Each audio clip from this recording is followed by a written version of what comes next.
menjanjikan di Republik ini. Jadi pendapatan ekonomi kreatif 922,59 triliun per tahun ini, itu 41%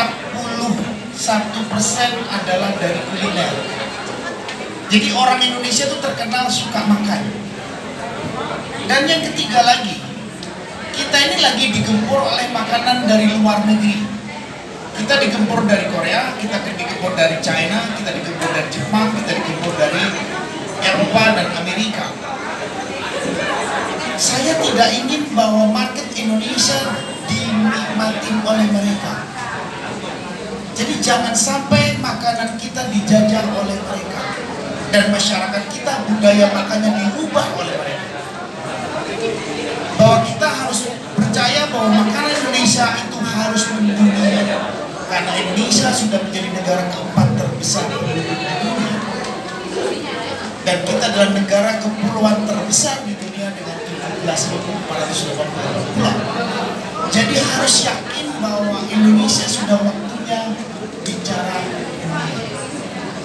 Gojek adalah salah satu bikinan orang Indonesia yang diakui oleh dunia. Jadi kita juga punya cita-cita.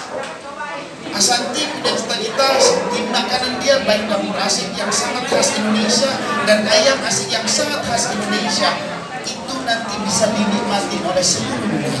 Karena rasanya coba nanti bandingkan yang sudah suka dengan yang lain, harus berani berubah rasa pindah ke sini karena pasti yang di sini lebih enak karena ini makanan khas yang memang dibikin dari asli mulut orang Indonesia.